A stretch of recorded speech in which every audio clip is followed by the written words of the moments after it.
तव्हांखे ॿुधायां ही त असांजा ॻोठ आहिनि जो सालनि खां वठी हिते आबादी आहे, हिते रहनि था, हितां जा वोटर लिस्ट में नाला आहिनि, शनाख्ती कार्ड आहिनि। मां तव्हांखे 500 अहिड़ा ॻोठ हाईलाइट करे ॾियां जेके टोटली इलीगल आहिनि। हिननि में जुरत, हिननि में हिमत हुजे, हिननि में शर्म हुजे त अफ़गान बस्तीअ में वञी ॾेखारनि, हिकिड़ी मोबाइल मोकिले ॾेखारनि, असां हिनखे सलाम कंदासीं। जिते सरेआम फुरियूं धाड़ा लॻंदा आहिनि ऐं ट्रकियूं अंदरि हली वेंदियूं आहिनि, सॼे कराचीअ में जिते मंशियात थींदी आहे, हिननि खे मां सलाम पेश कंदुमि जॾहिं ही लाइन्स एरिया जे उन्हनि आबादियुनि में वञी ॾेखारनि।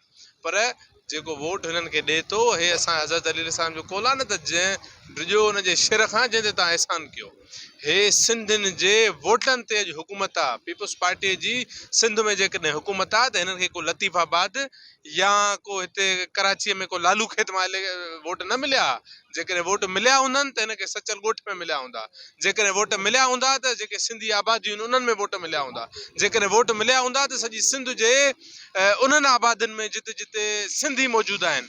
14 सालनि खां वठी तव्हां हुकुमरानी था कयो सिंधियुनि जे वोट ते, ऐं हीअ ॾिसो, तव्हां रोड ॾिसो, तव्हां रस्ता ॾिसो, हीअ मारूअड़नि जा घर ॾिसो।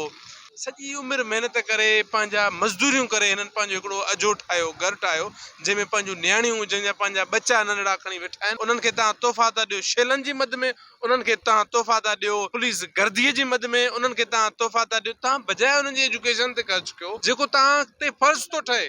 त एटलीस्ट तव्हां ॾिसो वञी उन्हनि एरियानि में जिते जिते MQM जी जॾहिं हुकुमरानी हूंदी त उहो पंहिंजे इलाइक़नि खे उन्हनि कीअं ठाहियो। तव्हां ॾिसो वञी उन्हनि इलाइक़नि में जिते KP में असां वञूं था त असां ॾिसूं था त पठाणनि पाण खे कीअं ठाहियो आहे। मज़म्मत था कयूं ऐं हिननि खे चऊं था त तव्हां होश खां कमु वठो। ऐं जेका बि कार्रवाई थी आहे हेसि ताईं, तशदुद, हरासां करणु, नियाणियुनि ते तशदुद, नौजवाननि ते, ॿुढड़नि ते, ऐं हुकूमत जेका ज़ाहिर सिंधियुनि जे वोट सां आयल आहे उन बि अञा ताईं नोटिस न वरितो आहे। हालांकि उन्हनि खे सॼी ख़बर आहे, सभु सोशल मीडिया यूज़ कनि था, ॿी इलेक्ट्रॉनिक प्रिंट मीडिया यूज़ था कनि, उहे बि सिंधियुनि खे नंढण को सम्झो वेठा आहिनि। पहिरीं त इन ॻाल्हि जी मज़म्मत थो कयां ऐं मुतालबो थो कयां पुरज़ोर त गाज़ी ॻोठी ब्लाकी जेको बि ॻोठ ढाइण जो सिलसिलो आहे हिते वसंदियूं उनखे ख़तमु कयो वञे।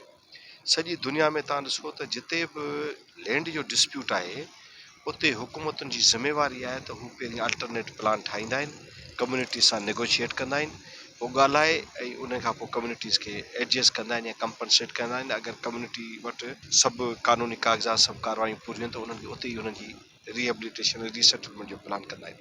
हीअ जॾहिं 14 अगस्त वारे ॾींहं ते जेॾी महिल सॼी पाकिस्तान में शहरी हक़नि ऐं आज़ादी जी ॻाल्हि पिया कनि, तॾहिं मुंहिंजो इहो बुनियादी सुवालु आहे रियासत खां बि, इंतिज़ामिया खां बि, त हीअ जेके सिंध जा माण्हू हिते वेठा आहिनि गाज़ी ॻोठ जी ब्लाक में, छा इहे शहरी न आहिनि? छा इन्हनि जा इंसानी हक़ न आहिनि? छा इन्हनि खे अझे ऐं इन जो हक़ न आहे?